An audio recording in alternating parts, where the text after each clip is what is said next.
How you doing, man? Just gonna respond to the video that you responded to my video, that I responded to your video, but anyway, we won't get into the length of this debate.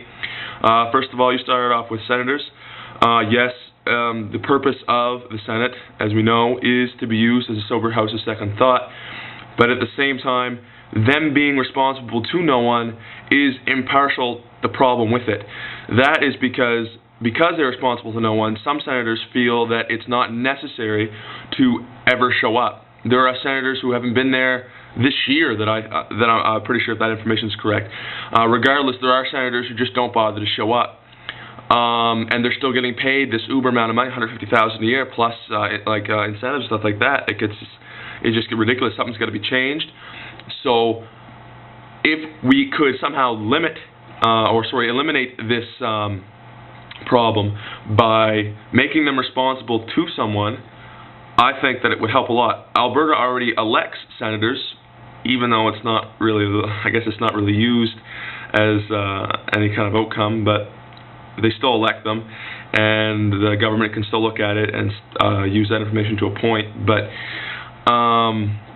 so I guess what I'm saying is, at least if we're not going to get rid of the Senate, let's at least make sure they're doing the work they're supposed to be doing, and have some kind of rule, have some kind of contract that states they have to be there every time, just like MPs have to be there as often as they can. If not, they have to have some kind of excuse written up to the Prime Minister's office. So that was point number one. I liked your thought on how a secondary way the site could be used.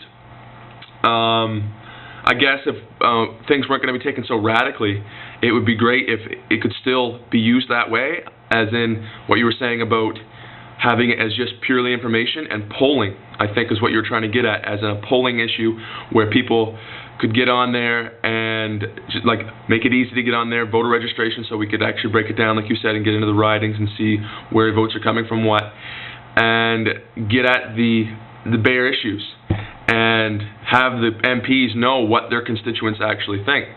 The only problem, I think, with it just being purely information and stuff like that,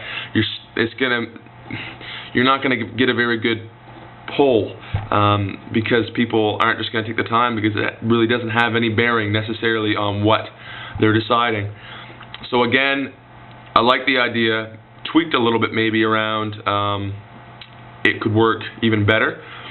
But yes, I agree with the bare information need that you were talking about, and maybe that's a secondary way that this site could be used, or maybe the only way this site could be used. I guess that's, like I said, I'm just trying to give power back to the people, so I say let's let the Canadian people decide. Other than that, I guess this is probably going to be a close to the debate, unless you want to debate the Senate issue more. But thanks for your responses, buddy, and hope to see you in the competition.